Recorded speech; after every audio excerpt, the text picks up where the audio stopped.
अंशुल है और मैं मीडिया से बिलॉन्ग करता हूँ। मैं एक मीडिया पर्सन हूँ और मैं खुदा का धन्यवाद देता हूँ कि उसने मुझे इस्तेमाल किया है उस जगह पर भी जो सांसारिक रूप से लोगों के लिए बहुत वैल्यूएबल है। मैं एक एंकर के तौर पर काम कर चुका हूँ और अच्छे-अच्छे प्रोग्राम मैंने दिए हैं, टीवी पे मैंने बुलेटिन्स किए हैं, एक न्यूज़ चैनल में मैंने काम किया और मैं खुदावन का धन्यवाद देता हूँ कि उसने हर जगह मुझे पूँछ नहीं, सर ठहराया। लेकिन इन सब बातों में जो सबसे बड़ी बात है वो ये है कि इस दौरान जब-जब मैंने खुदा को पुकारा, उसने मेरी सुनी और अद्भुत रीति से उसने मुझे हर एक परेशानियों और दुर्घटनाओं से उभारा और आज मैं आपके बीच में हूँ।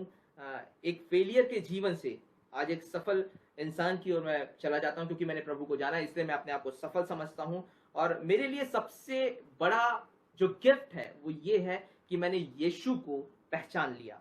हम अपने वचन की शुरुआत परमेश्वर के वचन से खुदावन के वचन से हम शुरुआत करेंगे और जो पैरा मैंने आज लिया है या जो पैरा खुदावन ने मुझे दिया है आज, वो मैं आप लोगों के साथ शेयर करना चाहूँगा।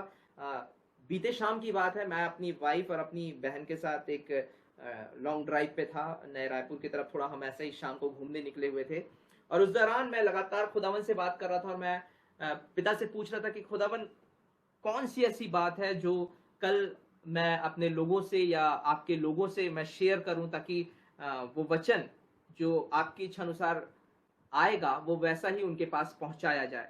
और इस दौरान खुदावन ने मुझे जो वचन दिया वो था भजन संहिता 23 का, जिसमें लिखा है ये सभी हम सभी के लिए नोन है। हम सब अपने जीवन में बचपन से ना जाने कितनी बार इसे पढ़ते आए हैं, लेकिन इसमें कुछ ऐसी बातें हैं जो मुझे लगी कि आपसे शेयर करनी चाहिए क्योंकि इस दौर में, जबकि हम पैंडेमिक के दौर में हैं, महामारी के दौर में हैं, कोरोना से ग्रसित कई लोग हैं और एक अनजाने डर में हम जीने को मजबूर हैं। ना चाहकर भी हम लोगों से एक दूरी बनाए हुए हैं, एक सामाजिक दूरी के तहत हम अपने अपने स्थानों पर बैठे हुए हैं और हर एक इंसान एक दूसरे इंसान को इसी तरीके से देखता है जैसे कि उसे कोरोना हो चुका है। और ऐसे दौर में खुदावन ने मुझे ये वचन दिया और मैं आप लोगों के सामने पढ़ूंगा और आप सभी, मुझे पता है बिना पढ़े भी आप सभी इस वचन को जानते हैं, जहां भजन संहिता 23, यहोवा मेरा चरवाहा है, मुझे कुछ घटी ना होगी, वह मुझे हरी हरी चराइयों में बैठाता है, वह मुझे सुखदाई जल के झरने के पास ले चलता है, वह मेरे जी में जी लियाता है, धर्म के मार्गों में वह अपने नाम के निमित्त मेरी अगुवाई करता है। चाहे मैं घोर अंधकार से भरी हुई तराई में होकर चलूं तो भी हानि से ना डरूंगा। फिर से मैं पढ़ रहा हूं, चाहे मैं घोर अंधकार से भरी हुई तराई में होकर चलूं तो भी मैं हानि से ना डरूंगा, क्योंकि तू मेरे साथ रहता है और तेरे सोटे और तेरी लाठी से मुझे शांति मिलती है। तू मेरे सताने वालों के सामने मेरे लिए मेज बिछाता है, तूने मेरे सिर पर तेल मला है, मेरा कटोरा उमड़ रहा है। निश्चय भलाई और करुणा जीवन भर मेरे साथ साथ बनी रहेगी और मैं यहोवा के धाम में सर्वदा वास करूंगा। इस वचन के लिए मैं खुदावन का धन्यवाद देता हूं और इससे पहले कि हम वचन में जाएं और वचन का वो भाग जो मैं आज आपसे शेयर करना चाहता हूं उस पर मैं जाऊं, आप लोगों से कुछ बातें मैं शेयर करना चाहता हूं, एक स्टोरी के माध्यम से या कहें एक रियलिटी के माध्यम से, एक सच्चाई के माध्यम से। एक समय पर खुदावन ने जब पृथ्वी पर देखा, इसे पैराबल समझ लीजिए, दृष्टांत समझ लीजिए, लेकिन इसकी बातों पर जरूर गौर करिएगा। एक बार खुदावन ने स्वर्ग से देखा कि पृथ्वी के हालात कैसे हैं। उसने देखा कि पृथ्वी पर गलतियां, पाप, अपराध काफी बढ़ गया है और लोग परमेश्वर से दूर होते जा रहे हैं। और ऐसे में खुदावन ने अपने एक स्वर्गदूत को बुलाया और उससे कहा कि जा, पृथ्वी पर जा और देख कि कैसे हालात हैं, कितने लोग हैं जो इस वक्त भी मुझे ढूंढ रहे हैं या मेरे समीप में हैं या मुझे चाह रहे हैं या मेरे संगति में बैठे हुए हैं। जब दूत नीचे आया, उसने देखा कि लगभग 95% लोग अपनी जिंदगी जी रहे हैं, या तो अपराध में हैं या तो गलतियां करते जा रहे हैं। अल्टीमेटली वो खुदा से दूर है। 95% लोग, सिर्फ 5% ऐसे लोग हैं जो खुदावन को समझते हैं, उसकी पहचान में है, उसकी समीपता में है, उसकी आराधना करते हुए हैं। दूत वापस गया, उसने परमेश्वर को बताया कि हालात पृथ्वी के ये हैं। कुछ समय बाद परमेश्वर ने एक और दूत को भेजा और बोला जा, अब देख क्या हालात कुछ सुधरे हैं। जब परमेश्वर का दूत दोबारा पृथ्वी पर आया तो उसने हालात जस के तस पाए। अभी भी वो 5% लोग प्रभु की उपस्थिति में हैं, लेकिन वो 95% लोग प्रभु से काफी दूर हैं। और एक बात मैं यहाँ पर आपको क्लियर कर दूं, दो ही कंडीशन होती है, या तो आप प्रभु के साथ हैं या तो आप प्रभु के विरोध में, बीच जैसी कोई कंडीशन नहीं है प्रियो। तो फिर से उसने जाके परमेश्वर को बताया कि 95% लोग अभी भी खुदा से दूर हैं और सिर्फ 5% ऐसे लोग हैं जो परमेश्वर की समीपता में हैं। और तीसरी बार खुदा ने फिर कुछ समय रुककर फिर से अपने एक दूत को भेजा और हालात जस के तस थे। अब खुदावन ने अपने दूत को एक मैसेज दिया, एक ईमेल भेजा और उसे कहा कि जाके उन 5% लोगों को ये मैसेज या ईमेल फॉरवर्ड कर दो, उन्हें बता दो ये परमेश्वर का ये मैसेज है। और वो पृथ्वी पर आए और उन्होंने उन 5% लोगों को वो मैसेज कन्वे कर दिया। वो मैसेज इसलिए था ताकि वो सामर्थी बने। वो इन परिस्थितियों में, जबकि तरह तरह की परेशानियां जीवन में आ रही है, तरह तरह की चीजें जीवन में हो रही हैं, वो उसमें सुदृढ़ हो, सामर्थी हो, शांति पाए। अब मेरा सवाल आपसे है, क्या आपको वो ईमेल आया? क्या आपको वो मैसेज मिला? अगर वो मैसेज आपको नहीं मिला तो आई एम सॉरी टू से आप या मैं उन 95% लोगों में शामिल हैं। मेरे कहने का मतलब ये है कि आज भी हम खुदा के सच्चे मैसेज से या उसके सही अगुवाई से वंचित हैं, दूर हैं। अब मैं आता हूं अपने पैरा में। जब मैं इसे पढ़ रहा था कि यहोवा मेरा चरवाहा है, मुझे कुछ घटी ना होगी, वह मुझे हरी हरी चराइयों में बैठाता है, सुखदाई छल के झरने के पास से चलता है, मेरे जी में जी ले आता है और धर्म के मार्गों में अपने नाम के निमित्त मेरी अगुवाई करता है। लेकिन जब मैं चौथे पैरा में पहुंचा तब मैं उस पैरा में रुक गया। उसने कहा चाहे मैं घोर अंधकार से भरी हुई तराई में होकर चलूं तो भी हानि से ना डरूंगा। ये शब्द दाऊद राजा के थे। भजन संहिता का लिखने वाला दाऊद लिखता है, चाहे मैं घोर अंधकार से भरी हुई तराई में होकर चलूं तो भी मैं ना डरूंगा। अगर इसी को आप इंग्लिश में देखें तो इंग्लिश में बोलता है, even though I walk through the valley of the shadow of death I will fear no evil, for thou art with me, thy rod and thy staff they comfort me।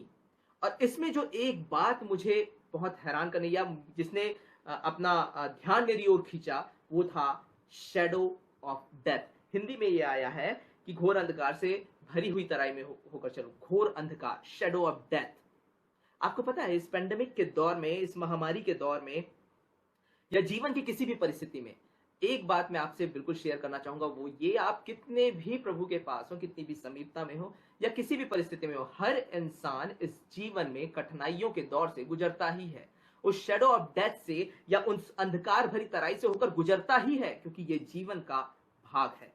उसने आदम की वाटिका में ही आदम को वो श्राप दे दिया था कि तू जीवन भर अपने पसीने की कमाई खाएगा और ऊंट कटारे उगाएगा। और इस शैडो ऑफ डेथ में या इस घोर अंधकार से भरी हुई तराई में गुजरने वाले हर वो शख्स, जो कि हम में से हर एक गुजरता है अपने जीवन में किसी ना किसी क्षण में, वो चाहे मुसीबत हो, चाहे पारिवारिक क्लेश हो, चाहे पति पत्नी का झगड़ा हो, चाहे किसी प्रकार का सेपरेशन हो, चाहे बच्चों की परेशानी हो, everything they are shadow of death. ये एक अंधकार से भरी तराई है जो हमारे जीवन में आती ही है, क्योंकि जीवन से मृत्यु के बीच का वो रास्ता जो है इन्हीं तराइयों से होकर गुजरता है। और जब जीवन में ऐसी परेशानियां आती हैं, जब वो शैडो ऑफ डेथ आता है या वो पूरे घोर अंधकार से भरी हुई तराई आती है, तो मैं आपको बताऊं हिब्रू में जो इसके लिए वर्ड यूज हुआ है वो है सौ मावेट,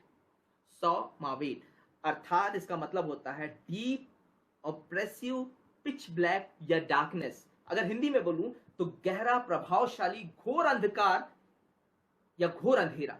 एक ऐसा अंधेरा जो आपको दबाए जा रहा है, एक ऐसा पिच ब्लैक यानी डार्क एक अंधेरा है जो आपके डर का कारण हो सकता है, एक ऐसा अंधेरा, एक ऐसा डीप डार्कनेस जो आपको तरह तरह से परेशान कर सकता है, आपके मन में तरह तरह के ख्याल ला सकता है। बीते दिनों में बहुत से ऐसे इंसिडेंट हुए इस लॉकडाउन के दौरान जब लोग बड़ी संख्या में सुसाइड करने लगे। आपने हर दिन न्यूज में सुना होगा, कोई सेलिब्रिटी सुसाइड कर ले रहा है, कोई स्टूडेंट सुसाइड कर ले रहा है। कल के डेट में एम्स से कूदकर एक जर्नलिस्ट उसने सुसाइड कर लिया। तो इस दौरान जो सुसाइड का रेट है पूरे विश्व में अचानक से बढ़ गया।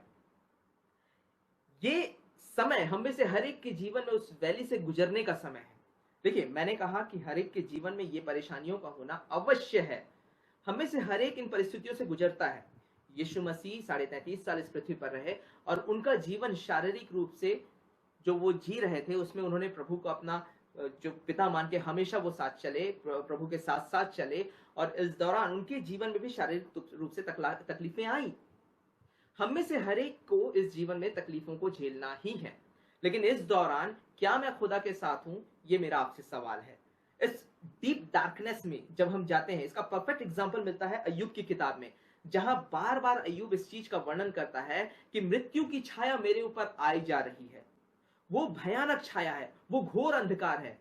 मैं फिर से आपसे कहूंगा कि अभी भी कई लोग हैं जो इस पेंडेमिक के दौर में या ऐसे समय पर कई लोग पारिवारिक क्लेश से गुजर रहे हैं, कई लोग सेपरेशन से गुजर रहे हैं, कई प्रकार की परेशानियां उनके जीवन में, बीमारियों से गुजर रहे हैं, तरह तरह के कठिनाइयों से गुजर रहे हैं। मुझे इस दौर पे एक स्टोरी याद आती है, एक बटरफ्लाई की। अब वो मैं आप लोगों से शेयर करना चाहूंगा। मैंने जैसा कि कहा कि ये जीवन का भाग है। जब इजरायली उस गुलामी के देश अर्थात मिस्र से उस प्रॉमिस लैंड या वाचा के देश कनान के लिए निकले, तो वो जो कुछ दिनों का रास्ता था कनान के देश में पहुंचने का, वो 40 साल में बदल गया। बाइबल बताती है कि इस दौरान कठिनाइयां, परेशानियां, शैडो ऑफ डेथ, वो डार्कनेस, वो डीप डार्कनेस उन्होंने फेस किया अय्यूब की तरह। और इस दौरान जब वो कुड़कुड़ाने लगे, अनाज्ञाकारिता आई, डर आया, वो परमेश्वर की उस परीक्षा में स्थिर नहीं रह सके। मेरे कहने का मतलब है कि कई बार जीवन का ये पल हमारे लिए परमेश्वर की ओर से लाई गई परीक्षाओं का कारण होता है। वो हमारे जीवनों में ये होने देता है ताकि उसकी सामर्थ हमारी निर्बलताओं में प्रकट हो। और यही तो कहता है दूसरा कुरिन्थियों उसके 12 अध्याय 9 पद में, जहां वो कहता है कि मेरे लिए मेरा अनुग्रह तेरे लिए काफी है, क्योंकि तेरी सामर्थ मेरी निर्बलताओं में प्रकट होती है और मैं इस पर घमंड करता हूं। तो जब मैं निर्बल होता हूं, जब मैं कमजोर होता हूं, तब उसकी सामर्थ मेरे जीवन में काम करती है। सो मैं परमेश्वर का धन्यवाद देता हूं इन वचनों के लिए। अय्यूब ने भी अपनी पुस्तक में बार बार कहा कि मृत्यु की छाया मेरे जीवन में बैठी जा रही है, मैं परेशान हो रहा हूं।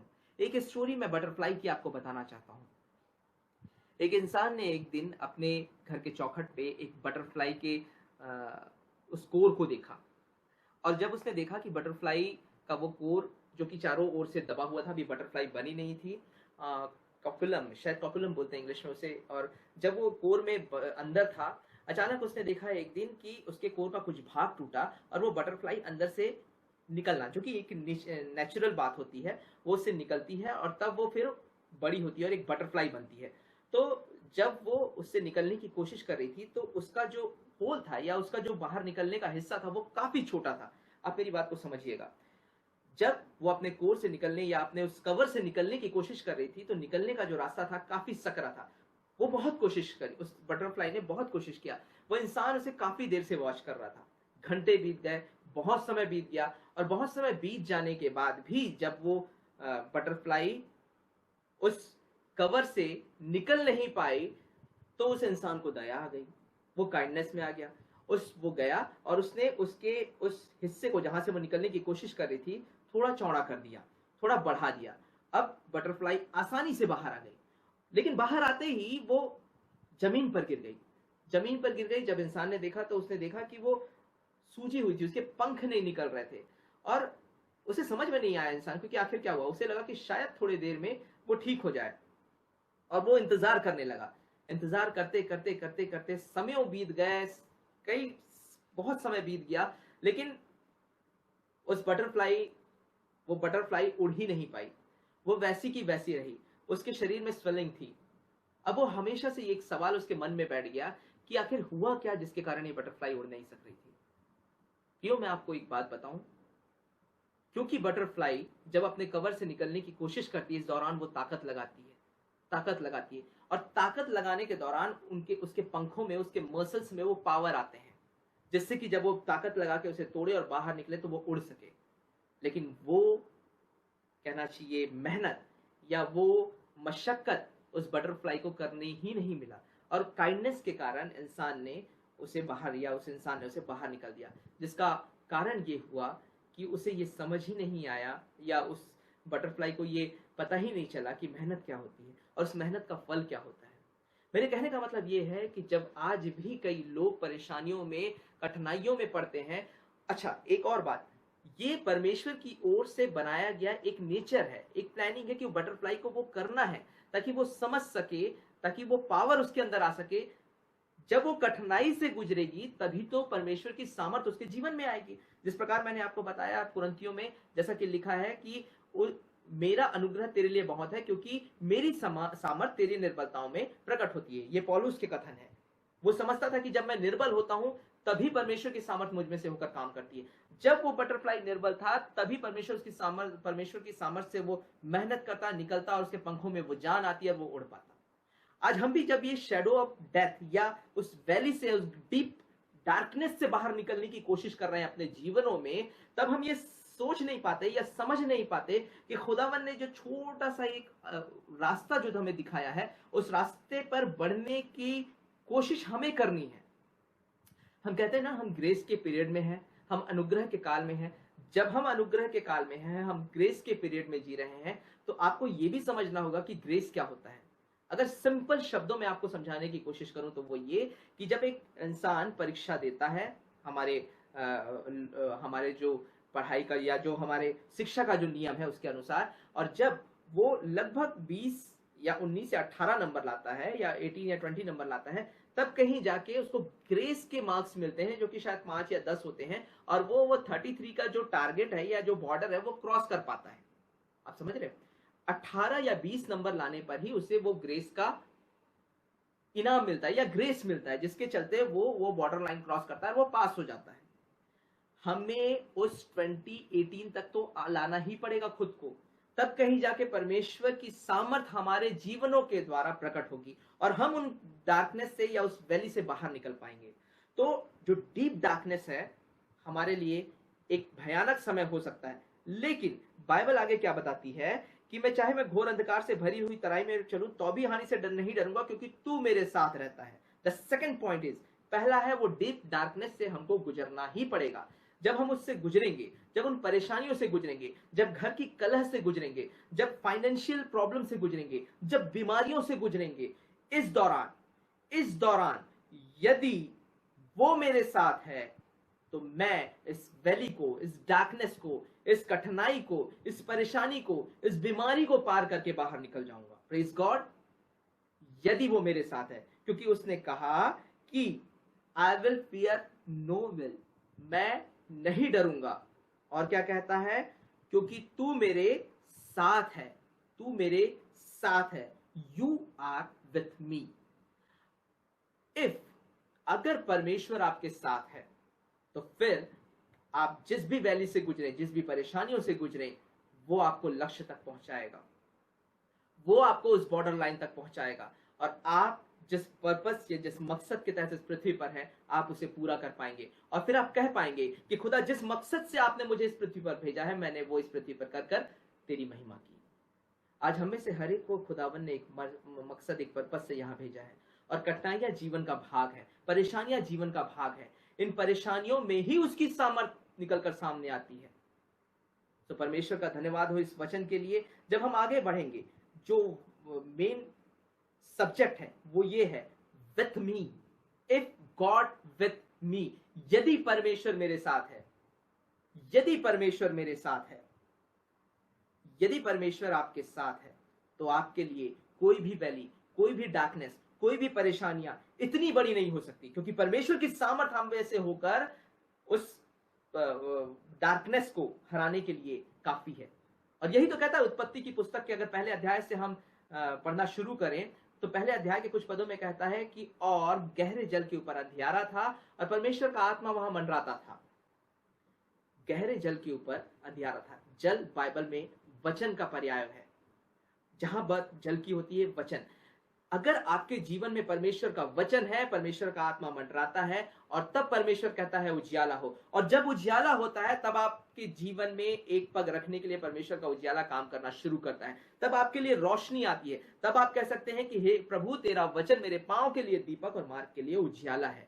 अर्थात पांव के लिए दीपक, अर्थात आपके हर एक स्टेप्स में खुदावन की इच्छा होती है और आप उसकी इच्छा अनुसार कदम बढ़ाते जाते हैं। और मार्ग के लिए उजियाला का मतलब आपके लिए आपका लक्ष्य सामने होता है जो आपको दिख रहा होता है, और परमेश्वर का वचन ही है जो हमें रास्ता दिखाता है। इफ गॉड विथ यू, अगर परमेश्वर आपके साथ है, और यदि परमेश्वर आपके साथ नहीं है तो मैंने बताया कि कई लोग इस वैली में या तो खुद को मार देते हैं या किसी और को मार देते हैं, या फिर परमेश्वर से इतने दूर हो जाते हैं कि कभी वापस मुड़ के नहीं आ पाते।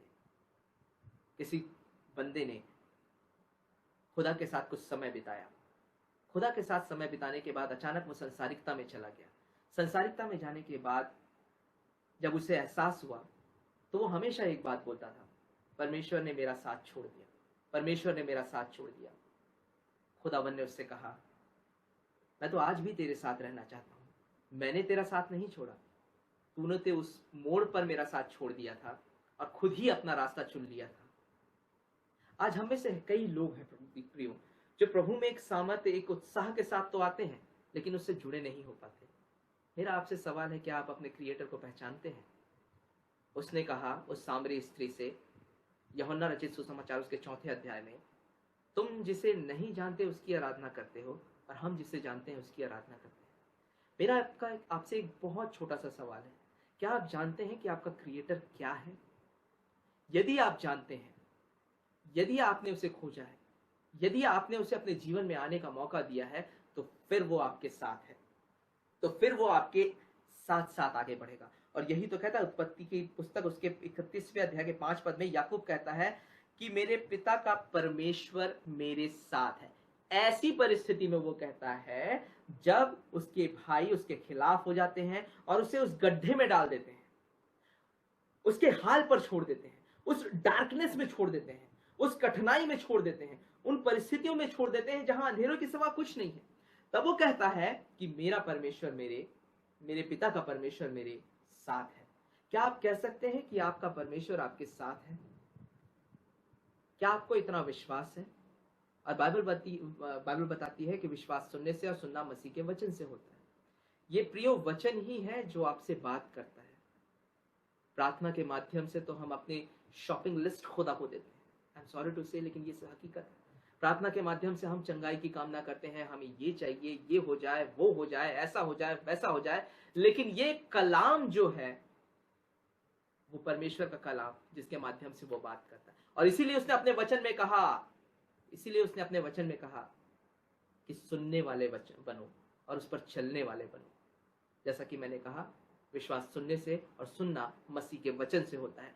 तो इस वचन पर लिपटे रहना बहुत जरूरी है, तब आपको समझ में आएगा। और उसने आगे चलकर वो कहता है अपने वचन में कि परख कर देखो कि यहोवा कैसा भला है, परख कर देखो कि यहोवा कैसा भला है। कि जब आप उसे परखेंगे, जब आप उसे जानेंगे, जब उसके साथ रिलेशन को मेंटेन करेंगे और टाइट करेंगे, तब खुदावन आपके साथ साथ चलना शुरू करेगा। परमेश्वर का धन्यवाद हो कि वो हमारे संग संग चलता है, उन विश्वासियों के संग संग चलता है जो उस पर बने हुए रहते हैं। और ये प्रियो हमारा पोजीशन नहीं है, हमारे पोजीशन के कारण या हमारे सामर्थ्य के कारण खुदावन हमसे नहीं जुड़ता, हमारे पावर के कारण खुदावन हमसे नहीं जुड़ता, हमारी हिम्मत, ताकत या योग्यता के कारण खुदावन हमसे नहीं जुड़ता। वो हमसे तब जुड़ता है जब हम निर्बल होते हैं और हम उसकी ओर आंख उठाते हैं। वो हमसे तब जुड़ता है जब हम अपना समर्पण उसे करते हैं। वो हमसे तब जुड़ता है जब हम ईमानदारी से उस खुदावन का आह्वान करते हैं। रोमियो की पुस्तक उसका 8 अध्याय और 31 पद कहता है कि जब परमेश्वर हमारी ओर है तो हमारा विरोधी कौन हो सकता है। ध्यान से सुनिएगा, रोमियो की पुस्तक 8 अध्याय 31 पद में पौलुस कहता है कि जब परमेश्वर हमारी ओर है तो हमारा विरोधी कौन हो सकता है। फिर वो शेडो और डेथ का वो लाइन हो, वो डार्कनेस का वो लाइन हो, हम जिस मार्ग से जाएंगे खुदावन की सामर्थ हम में से होकर काम करेगी। जब परमेश्वर हमारी ओर है तो हमारा विरोधी कौन हो सकता है। क्या ये सच है? अगर आप इस पद को पढ़ें तो आप ध्यान दीजिएगा, इस पद के बाद एक क्वेश्चन मार्क है। यदि मैं परमेश्वर के साथ हूं तो हमारा विरोधी तो शैतान है, और वो तरह तरह के हथकंडे अपनाएगा हमें परमेश्वर के मार्ग से हटाने के लिए। लेकिन यदि मैं परमेश्वर के साथ स्टिक हूं, उसके साथ जुड़ा हुआ हूं, तो मैं कभी भी नहीं डगमगाऊंगा, कभी भी नहीं घबराऊंगा।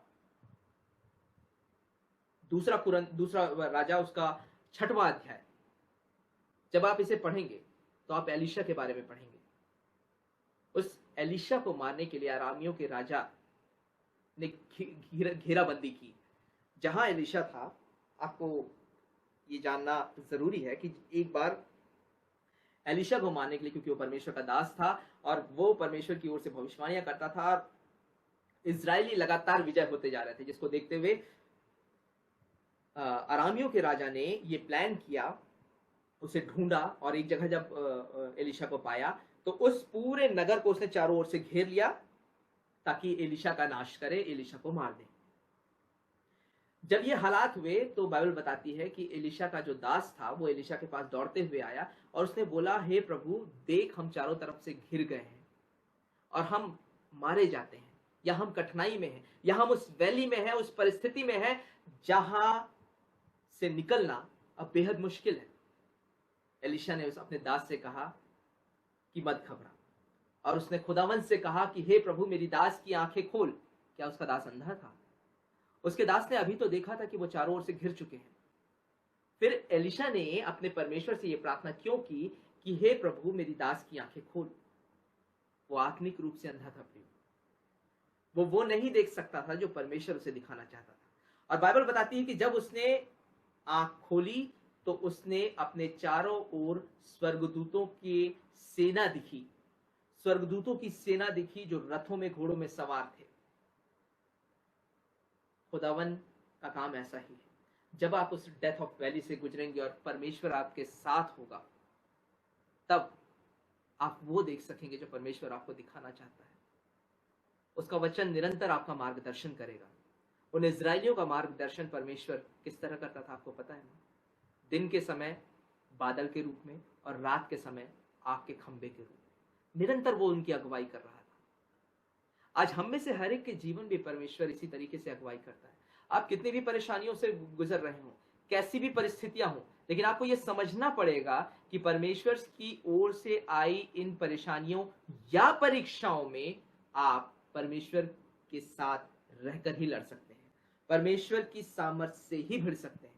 अन्यथा आप उन शैडो ऑफ डेथ में या उस डीप डार्कनेस वाले मार्ग में कहीं खो जाएंगे, कहीं खत्म हो जाएंगे, या तो अपने आप को खत्म कर लेंगे, या ऐसी परिस्थिति में फंस जाएंगे जहां से आप दोबारा कभी नहीं निकल पाएंगे प्रियो। और इसलिए जरूरी है कि इन समयों पर जब हम जीवन की ऐसी परिस्थितियों में फंसते हैं, इन कठिनाई भरी परिस्थितियों में फंसते हैं, तब आपको समझना होगा कि आप परमेश्वर के साथ रहें, उसके साथ रिश्ता बनाए रखें, ताकि वो इन परिस्थितियों से आपको निकाल सके। एक छोटा सा मार्ग खुदावंद दिखाएगा, उस कैटरपिलर की तरह, उस बटरफ्लाई कैटरपिलर की तरह एक छोटा सा मार्ग दिखाएगा जहां से मेहनत करके आपको खुद निकलना है, और जब आप निकलेंगे तो आप बटरफ्लाई बन जाएंगे, तब आप उड़ने लगेंगे। लेकिन आपको वो ग्रेस की बॉर्डर लाइन तक खुद पहुंचना होगा, परमेश्वर को समझना होगा, पहचानना होगा और अपने जीवन में बुलाना होगा। मैं परमेश्वर का धन्यवाद देता हूं। और अगर आप वचन में आगे पढ़ें, जैसा कि मैंने बताया एलीशा का वो एग्जाम्पल कि आराम का राजा जब एलीशा पर आक्रमण कर रहा था तो किस तरीके से परमेश्वर ने एलीशा ने अपने दास के लिए प्रार्थना की, परमेश्वर ने एलीशा के दास की आंखें खोली और उसने ज्योतिर्मय स्वर्गदूतों को अपने चारों ओर देखा, और तब उसे समझ में आया। तब एलीशा ने एक वर्ड बोला, उसने क्या कहा कि जो हमारी ओर है वो उनसे अधिक है, जो हमारी ओर है वो उनसे अधिक है। मार्ग में शैतान अपनी योजनाओं के साथ आपको रोकने, आपको डिस्ट्रैक्ट करने, आपको परेशान करने, आपको बीमार करने, आपके परिवार को तोड़ने, आपकी परिस्थितियों को बिगाड़ने के लिए खड़ा हुआ है। लेकिन जब आप आत्मिक आंखों से, जब आप खुदा से कहेंगे कि प्रभु मेरी उन आंखों को खोल कि मैं तुझे देख सकूं। मैंने आपको इससे पहले भी जब हम मिले हुए थे मैंने बताया था कि परमेश्वर का वचन 3 तरीकों से बात करता है। एक तो स्पिरिचुअल, एक फैक्चुअल, एक न्यूमेरिकल नंबर के माध्यमों से, और एक पैराज के माध्यम से, मतलब दृष्टांतों के माध्यम से। जब परमेश्वर के वचन में आप बढ़ते जाएंगे, पढ़ते जाएंगे, बढ़ते जाएंगे, तो उसका वचन आपके लिए आपके पांवों के लिए दीपक और आपके मार्ग के लिए उजियाला बन जाएगा। एलीशा कहता है कि जो हमारी ओर है वो उससे जो इस संसार में है बड़ा है। कितनी भी बड़ी सेना क्यों ना हो आपके सामने शैतान की, कितनी भी बड़ी परेशानी क्यों ना हो, आपको ये समझना पड़ेगा कि जो आपकी ओर है वो उससे जो इस संसार में है बड़ा है। सेम परिस्थिति दूसरा इतिहास के 7वें अध्याय में हिजकिय्याह राजा के साथ हुई थी, जहां उसे घेर लिया गया था। एक रबशाके नाम का सेनापति था अश्शूरियों की छावनी का। आप पढ़िएगा जरूर, ये बहुत इंटरेस्टिंग है, क्योंकि परमेश्वर का ये वचन जो है ये आपको यशायाह के 37वें अध्याय में और दूसरा राजा के 20वें अध्याय में भी मिलेगा। हिजकिय्याह राजा के समय पर रबशाके नाम का एक अश्शूरियों का सेनापति था, और उसने परमेश्वर को ललकारा। उसने परमेश्वर को ललकारा कि कौन है परमेश्वर, और देखते हैं तुम्हारी कैसी मदद करेगा। बाइबल बताती है कि उसी रात, जिस रात उसने ललकारा था, परमेश्वर के एक दूत ने जाकर अश्शूरियों की छावनी में कत्लेआम मचा दिया। और एक रात में, मैंने कहा एक दूत ने एक रात में 1,85,000 अश्शूरियों का खत्म कर दिया। परमेश्वर के एक दूत ने एक रात में 1,85,000 अश्शूरियों को खत्म कर दिया था, क्योंकि उस सेनापति रबशाके ने परमेश्वर की सेना को ललकारा था।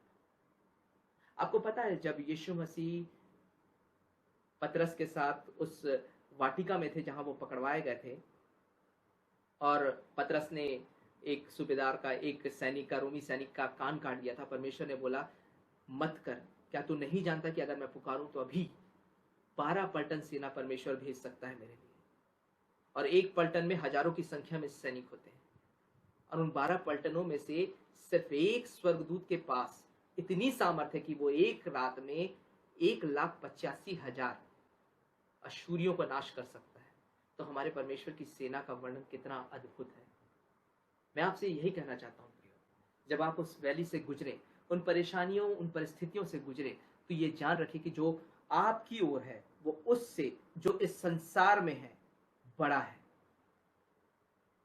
हर परिस्थितियों में वो आपके साथ खड़ा है, लेकिन आपको समझना पड़ेगा, इफ गॉड विथ यू, यदि परमेश्वर आपके साथ है तो कोई भी परेशानी आपको आपकी मुसीबतों के सामने, आपकी सामर्थ के सामने, परमेश्वर की सामर्थ के सामने बड़ी नहीं लगेगी।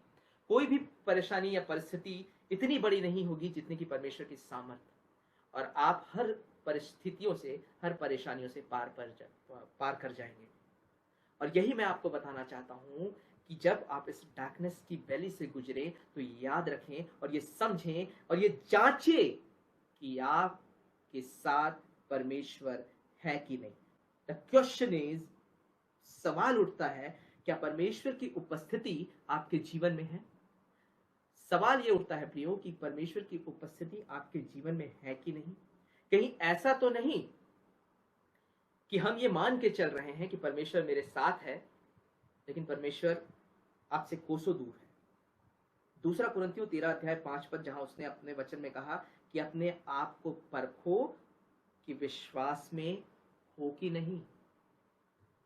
ये दूसरा कुरिन्थियों का 13 अध्याय, दूसरा कुरिन्थियों की अंतिम पुस्तक है, अंतिम अध्याय है, दूसरा कुरिन्थियों का अंतिम अध्याय है, जहां पौल कुरिन्थियस की कलीसिया से कहता है कि अपने आप को परखो कि विश्वास में हो कि नहीं, नहीं तो तुम जांच में निकम्मे ठहरोगे। हम इस पैरा को पढ़ ले जहां पौलुस अपने लोगों से बात कर रहा है, कुरिन्थियस की कलीसिया से कह रहा है कि अपने आप को जांचो, कहीं ऐसा ना हो कि तुम जांच में निकम्मे ठहरो। क्या कहता है? मैं पढ़ रहा हूं आपके पास, दूसरा कुरिन्थियों 13 अध्याय 5 पद, अपने आप को परखो कि विश्वास में हो कि नहीं, अपने आप को जांचो, क्या तुम अपने विषय में यह नहीं जानते कि यीशु मसीह तुम में है, नहीं तो तुम जांच में निकम्मे ठहरे।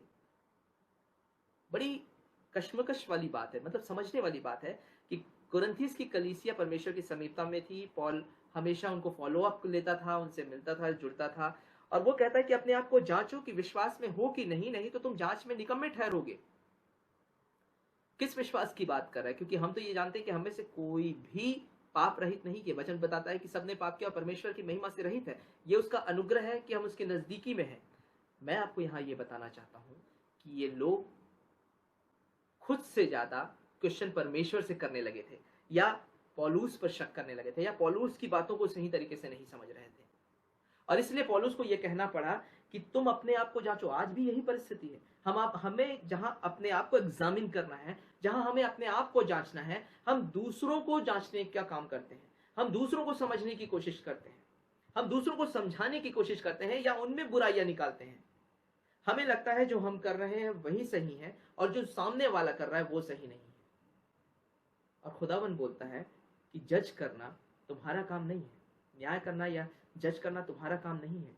उसने अपने वचन में कहा, मत्ती रचित सुसमाचार के 7वें अध्याय में यदि आप पढ़ेंगे तो वो कहता है कि तुझे अपने भाई के आंख का तिनका तो नजर आ जाता है लेकिन अपनी आंख का लट्ठा नहीं नजर आता। और इसलिए बाइबल बार बार कहती है कि एग्जामिन योरसेल्फ, अपने आप को जांचो कि तुम विश्वास में हो कि नहीं, कि तुम्हारे साथ खुदावन है कि नहीं। और यदि नहीं है तो तुम फिर जांच में निकम्मे ठहरे। फिर जब ऐसे शैडो से आप गुजरोगे, ऐसी परिस्थितियों से गुजरोगे, तो फिर हालात आपके लिए वैसे नहीं होंगे। एक दो एग्जाम्पल मैं आपको देना चाहता हूं। अगर आप और पढ़ें वचन में तो 1 कुरिन्थियों 11 अध्याय 28 और उसके 31 में कहता है, यदि हम अपने आप को जांचते तो दंड नहीं पाते, लेकिन हम अपने से ज्यादा दूसरों को परखने में बिजी रहते हैं। विलाप गीत के 3 अध्याय 40 पद में कहता है, हम अपने आप को ध्यान से परखें और यहोवा की ओर फिरें। गिनती की पुस्तक उसके 16वें अध्याय में 3 लोगों का वर्णन है जिनका नाम है कोरह, दातान और अबीराम। ये वो लोग थे जिन्होंने मूसा पर कुछ इल्जाम लगाए थे। बाइबल बताती है कोरह, दातान और अबीराम जो कि लेवी के गोत्र के थे, ये लोग एक दिन मूसा के पास जाते हैं। मूसा उस समय पर अगुवा था। वे मूसा के पास जाते हैं और मूसा से कहते हैं कि क्या परमेश्वर सिर्फ तुमसे बात करता है? परमेश्वर हमारे मध्य में भी है, वो हमारे साथ भी है। और वे उससे बलवा कर लेते हैं, वो उससे अलग हो जाते हैं। और इसका नतीजा आप आगे पढ़ेंगे उसमें तो आपको देखने को मिलेगा कि किस तरीके से मूसा जाता है, अपने वस्त्र फाड़ता है और परमेश्वर से कहता है, उन लोगों से कहता है कि चलो ठीक है, कल हम देख लेंगे, वेदी पर अपने अपने बलिदान लाएंगे और जिसका बलिदान खुदावन ग्रहण करेगा वो परमेश्वर के साथ है, परमेश्वर उसके साथ है। नतीजन यह होता है कि इनकी भेंट परमेश्वर ग्रहण नहीं कहता, कोरा, दातान और अबीराम का, और परमेश्वर इनसे क्रोधित होता है। और इसका अल्टीमेट रिजल्ट ये होता है कि बाइबल बताती है पृथ्वी फटती है और ये और इनका पूरा घराना एक साथ नरक में चला जाता है, एक साथ उस पृथ्वी के गहरे स्थानों पर चला जाता है। ये उस मिसअंडरस्टैंडिंग में थे प्रियो, जहां ये कह रहे थे कि क्या परमेश्वर हमारे साथ नहीं है, क्या परमेश्वर हमारी नहीं सुनता। उसने कहा कि हर कोई, मत्ती रचित सुसमाचार उसका 7वें अध्याय के कुछ पदों में पढ़ेंगे तो वहां लिखा है कि हर कोई जो मुझसे हे प्रभु कहता है स्वर्गीय राज्य में नहीं जाएगा, वरन वही जो मेरे स्वर्गीय पिता की इच्छा पर चलता है। जो उसकी इच्छा अनुसार, उसके वचन के अनुसार एक एक पद करके आगे बढ़ता है, वही परमेश्वर के राज्य में पहुंचने वाला होगा, वही उस प्रॉमिस लैंड तक पहुंचेगा। जब ये लोग मिस्र से या बंधुआई के देश से उस वाचा के देश में या उस प्रॉमिस लैंड में जो हमारे लिए हमारा स्वर्ग है उस ओर जा रहे थे, तो बाइबल बताती है गिनती की पुस्तक उसके 13वें अध्याय में यहोशू ने, मूसा ने लोगों को बुलाया, 12 गोत्रों के अनुसार 12 लोगों को बुलाया और बोला जाओ, जाकर उस नगर का सर्वेक्षण करो, उसको देखो तुम कि वो कैसा नगर है जो परमेश्वर ने हमारे लिए रखा है, वो वाचा का देश। वो जाते हैं और 40 दिन तक उस पूरे देश को घूमकर वापस आते हैं। वापस आने के बाद उसमें से 12 लोगों में से 10 लोग परमेश्वर की इच्छा या आज्ञा के विरुद्ध बात करते हैं कि हम उस देश को नहीं ले सकते क्योंकि वहां पर बड़े बड़े लोग हैं, वहां पर अमालेकी जैसे लोग हैं, रपूइस जाति के लोग हैं जो बहुत काफी बड़े होते हैं, दानव सरीके के होते हैं और हम उनको नहीं हरा सकते। वहीं 2 लोग थे जो परमेश्वर के फेवर में थे, जो परमेश्वर की इच्छा के अनुसार, उसकी आज्ञाकारिता के अनुसार अपने आप को स्टिक करके रखे हुए थे। कौन कौन थे वो? एक था यहोशू और दूसरा था कालेब। ये वो 2 लोग थे जो परमेश्वर की इच्छा को समझते थे और इन्होंने ये कहा कि नहीं, परमेश्वर चाहता है तो हम उस देश को ले लेंगे। और ये आज्ञाकारिता इनके लिए काम आई। बाइबल बताती है कि उस समय जो जातियां निकली थी, मिस्र से निकली थी, बंधुआई के देश से निकली थी, उसमें से सारा का वो वंश खत्म हो गया और उस वंश के पहुंचने वाले सिर्फ 2 लोग थे, वो थे यहोशू और कालेब। यही वो 2 लोग थे जिनको वो प्रॉमिस लैंड में जगह मिली। प्रियो, आज यदि हम अनाज्ञाकारिता, क्यों ये लोग उस जगह पर खत्म हुए थे? अविश्वास, संसारिक या शरीर, और या तो फिर डर। जब इस वैली में इन चीजों के साथ हम आगे बढ़ते हैं, अविश्वास, डर, अनाज्ञाकारिता के साथ जब आगे बढ़ते हैं, तो हमारा उस जगह पर खत्म होना नियत है या निश्चय है। लेकिन जब हम परमेश्वर की प्रॉमिस, उसकी सामर्थ, उसकी दया, उसका अनुग्रह, उस पर विश्वास करते हुए आगे बढ़ते हैं, तब हम अपने उस प्रॉमिस लैंड तक पहुंच सकते हैं। हमें से हर एक आज जीवन की इसी लड़ाई पे तो बिजी है। हम एक लक्ष्य में दौड़े चले जा रहे हैं और हमें नहीं पता कि उस लक्ष्य तक पहुंचने का जरिया क्या है ज्यादातर लोगों को। और बड़ी संख्या में लोग ना चाहकर भी उस नरक की आग की ओर दौड़े चले जा रहे हैं। प्रियो, हम सभी का यही काम है कि हम ऐसे लोगों को समझाएं कि परमेश्वर का प्रेम क्या है, वो आपके साथ है कि नहीं। और इसे जानने का सबसे अच्छा जरिया यही है कि हम परमेश्वर की समीपता में आए, उसके वचन को बार बार पढ़ें। उसने अपने वचन में कहा कि उसने अपने वचन को अपने बड़े नाम से अधिक महत्व दिया। यूहन्ना की पुस्तक के पहले अध्याय के पहले पद में लिखता है, आदि में वचन था, वचन परमेश्वर के साथ था और वचन ही परमेश्वर था। 14 पद में लिखता है, और वचन देहधारी हुआ और अनुग्रह और सच्चाई से हमारे बीच में डेरा किया और हमने उसकी ऐसी महिमा देखी जैसे पिता के इकलौते की, अर्थात खुद यीशु मसीह ही वचन है।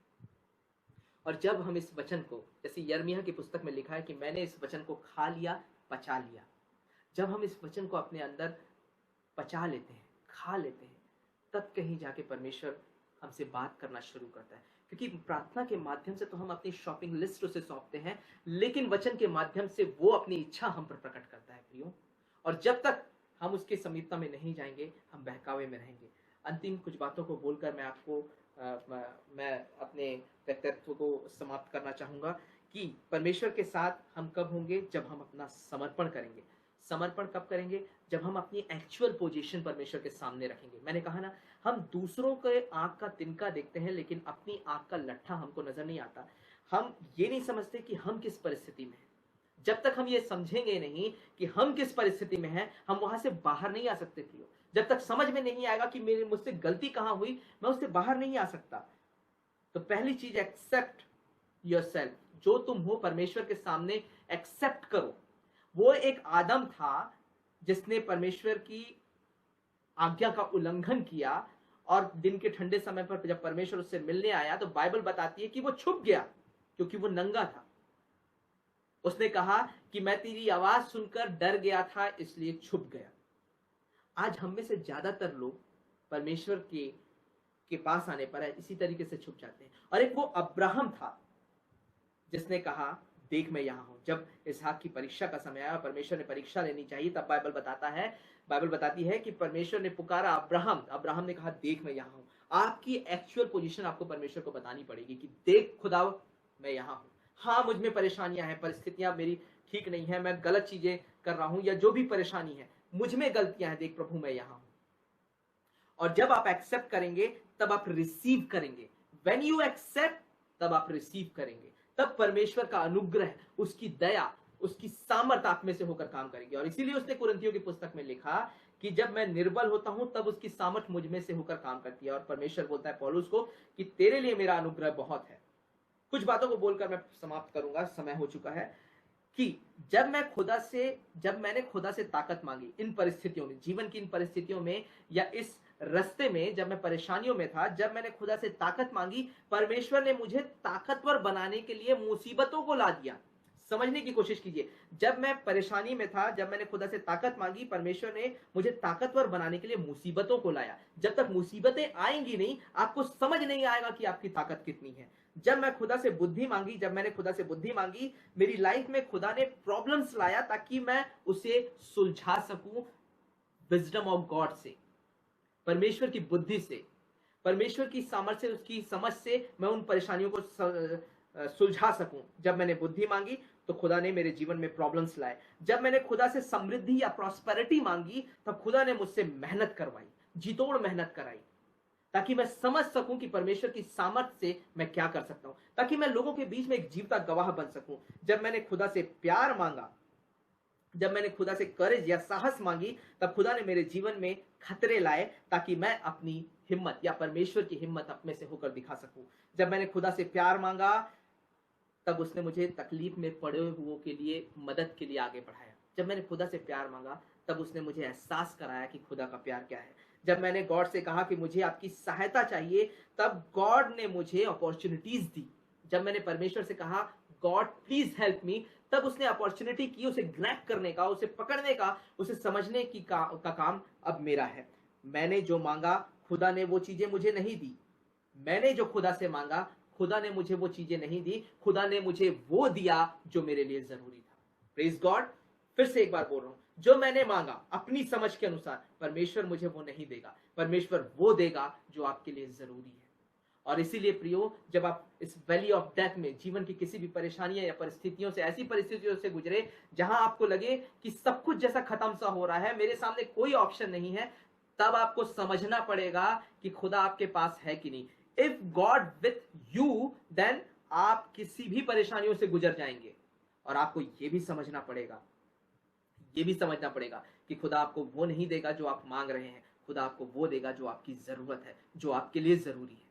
तो परमेश्वर का धन्यवाद हो इन वचनों के लिए। एक बार फिर से सोल विनिंग टीम के लिए मैं प्रभु का धन्यवाद देता हूं कि ये मौका उसने दिया कि मैं आप लोगों के सामने आ सका, परमेश्वर के इस वचन को लेकर आके आपके सामने आ सका। एक ही उद्देश्य है प्रियो इन सभी माध्यमों के जरिए कि हम परमेश्वर का वचन बहुत तेरे लोगों तक पहुंचा सकें। आप भी अपनी टेस्टिमनीज, अपनी गवाही, अपने जीवन की गवाहियों के माध्यम से लोगों तक पहुंचे। उन्हें बताइए कि परमेश्वर कितना भला है, वो कैसा परमेश्वर है, वो अद्भुत परमेश्वर है, वो जीवता परमेश्वर है। 2000 साल बीत जाने पर भी सभी की कब्रें बंद हैं, लेकिन मेरे यीशु की कब्र आज भी खुली हुई है। और वो जीवता परमेश्वर सदैव मेरे संग संग चलता है। और जब वो मेरे संग संग चलता है तो मुझे उसकी समीपता में रहना बेहद जरूरी है। Praise the Lord. परमेश्वर को धन्यवाद इन वचनों के लिए। और मैं आप सभी को एक बार फिर से प्रभु यीशु मसीह में जय मसीह की कहता हूँ।